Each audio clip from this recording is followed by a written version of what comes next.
নমস্কাৰ বন্ধুসকল, মই হাতীমা আজি বিলাহী খেতিৰ ভিডিঅ' এটা লৈ আপোনালোকৰ মাজত উপস্থিত হলোহি। প্ৰথমতে মই আপোনালোকক 2026 বৰ্ষৰ নতুন বছৰৰ হিয়াভৰা আন্তৰিক শুভেচ্ছা জ্ঞাপন কৰিছোঁ। আমি সবেই খেতিয়ক, ফাৰ্মাৰ। কেনেকৈ খেতি কৰি আমি আগুৱাই যাম, আমাৰ হ'ল এইটো মেইন কথা। আমি এটাই চিন্তা কৰিব লাগিব, আমাৰ খেতি কেনেকৈ আমি ভাল কৰিব পাৰিম, আমাৰ খেতিত ভাল ফলন আমি কেনেকৈ লাগন যাতে ভাল হয়, আমি তাৰ কাৰণে কি ব্যৱস্থা হাতত ল'ব পাৰিম। তো আজি মই আলোচনা কৰিম বিলাহী খেতিৰ বিষয়ে।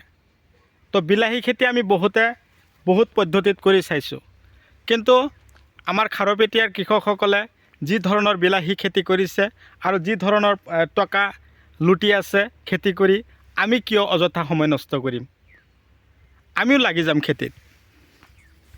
খাৰুপেটীয়াৰ কৃষকসকলে কেৱল খেতি কৰিব, এখেতেই কেৱল টকা উপাৰ্জন কৰিব, সেয়া আমি কেতিয়াও কি নকৰোঁ, মানি নলওঁ। আমিও খেতি কৰিম, আমিও টকা উপাৰ্জন কৰিম, সেয়া ৰাস্তা আমি নিজে বিচাৰি ল'ব লাগিব।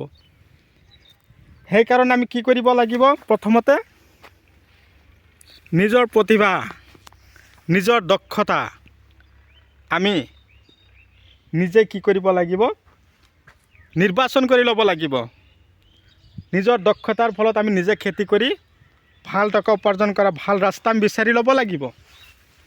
তো এইটো খেতি হ'ল,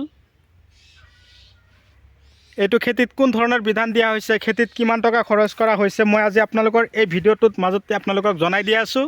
কথা হ'ল, আপোনালোকে যদি মোৰ চেনেলৰ নতুন ভিউৱাৰ্ছ হিচাপে আছে, তেনেহ'লে মোৰ চেনেলটো ছাবস্ক্ৰাইব কৰি দিব।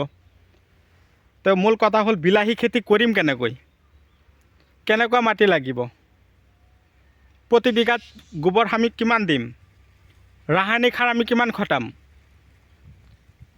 বিলাহী খেতিত পানী দিয়াৰ কিবা ব্যৱস্থা থাকিব লাগিব নে শুকান মাটিতে হয়, এই কথাখিনি আমাৰ জনাৰ দৰকাৰ আছে।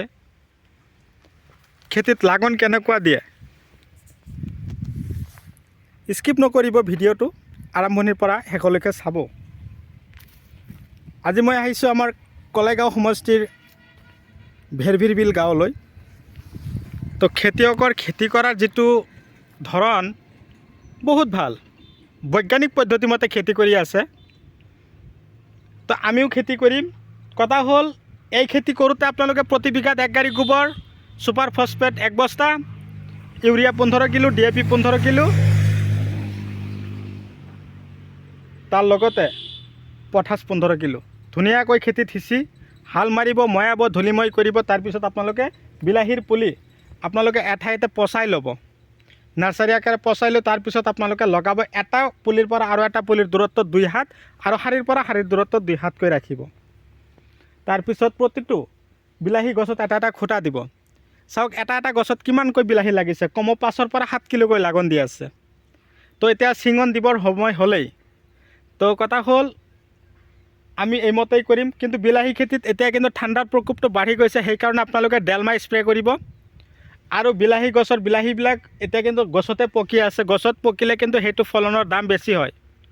সেইকাৰণে আপোনালোকে কি কৰিব, ইণ্ডোফিল জেড ডাইথেন বুলি কয়, সেইটো স্প্ৰে কৰিব। ঠাণ্ডা, যিহে ঠাণ্ডা পৰি আছে, গৰম কাপোৰ গাত ৰাখিব লাগে গোটেই দিন গোটেই ৰাতি, এনেকুৱা হৈ গ'ল। তো কথা হ'ল বন্ধুসকল, আমি খেতি কৰিলে উন্নত ধৰণৰ খেতি কৰিম। এতিয়া বৰ্তমান জানুৱাৰী মাহ চলি আছে, এতিয়া যদি আপোনালোকে বিলাহীৰ বীজ আপোনালোকে পচাম বুলি ভাবিছে, তেনেহ'লে আপোনালোকে যোদ্ধা, মনত ৰাখিব, যোদ্ধা বিলাহীৰ বীজ আপোনালোকে খেতিত দিব। তাৰপিছত আপোনালোকে লগাব। আপোনালোকে এনেকুৱা ধৰণে চাং দিব বিলাহী গছত। চাওক, এটা গছত কিমান ধুনীয়াকৈ ফলন লাগি আছে। ইয়াত অলৰেডি 1 বিঘা মাটি বিলাহী খেতি কৰিছে। বৰ্তমান যিটো বিলাহীৰ বজাৰ, কমেও 1 বিঘা মাটিৰ পৰা 3 লাখ টকা এটা পাই যাব। তো কিয় আমি বহি থাকিম, কিয় আমি সময় নষ্ট কৰিম, শিক্ষিত নিবনুৱা হৈ আমি বহি নাথাকোঁ নহয়, আমিও খেতিত লাগি যাম, সেই চিন্তা কামনা কৰক। তো এতিয়া গ্ৰেচিয়া আৰু চেমডিছ স্প্ৰে কৰিব, ইনছেক্টিচাইড, লখণ্ডি আৰু জুৰিঅ' পাৱাৰ ফাংগচাইড। দানা ঔষধ লাগে, মই আছোঁ নহয়, আপোনালোকক হেল্প কৰি যাম। আপোনালোকে কেৱল খেতি কৰকচোন, মোৰ দৰে আপোনালোকেও খেতিত লাগি যাওকচোন। তাৰে কামনালৈ আজিৰ ভিডিঅ'খন অন্ত মাৰিছোঁ। পৰৱৰ্তী ভিডিঅ'ত লগ পাম। কি কয়? ধন্যবাদ।